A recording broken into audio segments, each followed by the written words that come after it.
तो ये श्याम चौरासी की बातें हैं जो मैं आप सभी को बता रहा हूँ। श्याम चौरासी की लिखी हुई बातें हैं जो मैं आपको पढ़ के भी 2 लाइनें सुना देता हूँ कि श्याम चौरासी में ये 2 बातें क्या लिखी हुई हैं। आप सभी श्याम प्रेमियों को जय श्री श्याम। श्याम प्रेमियों, अगर आप सच्चे श्याम प्रेमी हैं तो आप सभी को एक बात ध्यान रखनी है कि आपके मन में कभी भी किसी भी प्रकार का घमंड नहीं आना चाहिए।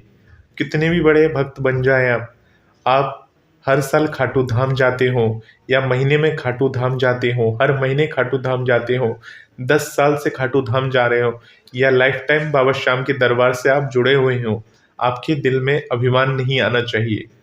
क्योंकि अभिमान किसी का नहीं होता, घमंड किसी का नहीं होता। जो घमंडी होता है, जो अभिमानी होता है, बाबा श्याम की कृपा का पात्र नहीं होता है। हालांकि वो बाबा श्याम से जुड़ा हुआ है, परंतु वो अभिमान में चूर है। भगवान जो होते हैं वो उसी का साथ देते हैं जो निश्चल होता है, जो बिना स्वार्थ के भगवान को याद करता है और भगवान को याद करके भगवान से अपनी इच्छा को व्यक्त करता है, तो भगवान उसका साथ ज़रूर देते हैं। हालांकि जो निश्चल होता है, जिसके पास धन की थोड़ी कमी है, उसको स्टार्टिंग में थोड़ी सी प्रॉब्लम होती है, परंतु बाद में भगवान की कृपा से परेशानियां भी दूर हो जाती हैं। तो आप सभी श्याम प्रेमियों को बता दूं, ये जो मैं बातें बता रहा हूँ ये सब श्याम बाबा की ही बताई हुई बातें हैं।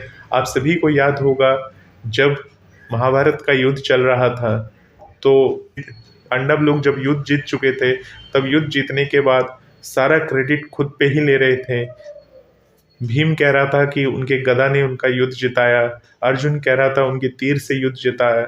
तो सभी कोई अपना अपना क्रेडिट ले रहे थे कि हमने इस युद्ध में कमाल किया है और हमारी वजह से महाभारत का युद्ध जीता है। आपस में ये सब बहस कर रहे थे और इस तरह से आपस में बहस करके लड़ भी रहे थे कि हमारी वजह से युद्ध जीता गया है। तो इस तरह से सब कोई अपना अपना क्रेडिट लेने के लिए आतुर थे, परंतु भगवान श्री कृष्ण ये जानते थे कि युद्ध कैसे जीते हैं, किस तरह से जीते हैं। तो उन्होंने इसकी सहायता के लिए, इन्होंने इसका परिणाम निकालने के लिए कि युद्ध किसने जिताया है, उसके लिए उन्होंने वीर वरवरिक जो थे, जिन्होंने शीश दान दिया था अपना, उनसे पूछा था इनके बारे में कि युद्ध किसने जिताया। तो वीर वरवरिक को भी उन सभी को देख के हंसी आ रही थी, क्योंकि वीर वरवरिक जानते थे युद्ध कैसे जीता गया है, वो सारा कुछ वीर वरवरिक जानते थे और इसलिए वो हंस भी रहे थे। और वीर वरवरिक को सब कुछ पता था और उन्होंने सही निर्णय किया। उन्होंने कहा कि भगवान श्री कृष्ण के सुदर्शन चक्र ने इस युद्ध को जिताया है और भगवान ने प्रसन्न होकर वीर वरवरिक को अपना स्वरूप प्रदान किया। आज बाबा श्याम के नाम से खाटू धाम में पूजे जाते हैं। तो देखिए, इस तरह से उन्होंने सच का साथ दिया, यानी कि जो सच्चा व्यक्ति होता है और जो हमेशा सच का साथ देता है, तो भगवान की विशेष कृपा का वो पात्र होता है। कितनी भी कठिन परिस्थितियों में आपके पास कोई भी परेशानी आ जाए या दिक्कत आ जाए, तो आपको हमेशा सच का साथ देना चाहिए, सच बोलना चाहिए। अब आती है बात घमंड की। तो देखिए, जब वीर वरवरिक ने ये बताया कि युद्ध तो श्री कृष्ण के सुदर्शन चक्र ने जिताया, तो जो भी क्रेडिट ले रहे थे पांडव लोग, उनका चेहरा इतना सा रह गया, क्योंकि वो लोग तो ये जानते थे कि युद्ध हमने जिताया है, वो यही सोच रहे थे इतनी देर से। परंतु अगर जब पता चलता है कि ये सब भगवान श्री कृष्ण की वजह से हुआ, तो भगवान श्री कृष्ण के चरणों में उन लोगों ने प्रणाम किया और भगवान से क्षमा भी मांगी उन लोगों ने। तो इस तरह से घमंड जो होता है वो ज़्यादा दिन का मेहमान नहीं रहता। घमंड आज नहीं तो कल टूटता ही टूटता है, परंतु अगर आप वक्त से पहले संभल जाएं और भगवान की आप आराधना कर रहे हैं, पूजा पाठ कर रहे हैं, परंतु जो श्याम प्रेमी मान लीजिए बड़ी दूर से बाबा श्याम के दर्शन करने के लिए आया है, बाबा श्याम से अरदास लगाने आया है, उसके साथ सही भावना ना होने से और अपने आप को ज़्यादा वो दिखाने से कि मैं बाबा श्याम को इतने दिन से जानता हूँ, मैं इतनी दिन से सेवा कर रहा हूँ, तो देखिए, ये कहने से भगवान की कृपा नहीं होती है। इसका मतलब ये है कि आपके अंदर कहीं ना कहीं अहंकार समाया हुआ है।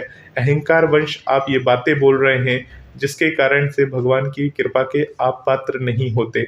ये आपको खुद ब खुद समझ जाना चाहिए। तो आप सभी श्याम प्रेमियों से एक ही प्रार्थना है, जब बाबा श्याम के दरबार से जुड़े हैं या आप बाबा श्याम की सेवा या पूजा अर्चन कर रहे हैं, तो सबसे पहले तो आपको अपना किसी भी प्रकार से मन के अंदर घमंड नहीं लाना है या किसी भी प्रकार से आपको अपने मन के अंदर अभिमान नहीं लाना है। तो ये श्याम 84 की बातें हैं जो मैं आप सभी को बता रहा हूँ। श्याम 84 की लिखी हुई बातें हैं जो मैं आपको पढ़ के भी 2 लाइनें सुना देता हूँ कि श्याम 84 में ये 2 बातें क्या लिखी हुई हैं। इस श्याम 84 में ये 2 बातें लिखी हुई हैं। भीम नकुल सहदेव और पारत करते निस्तारीफ अकारत, यो सच मन में युदराया इनके दिल अभिमान हचाया, हरि भक्तों का मान मिटासी श्यामल शाह खाटू के वासी।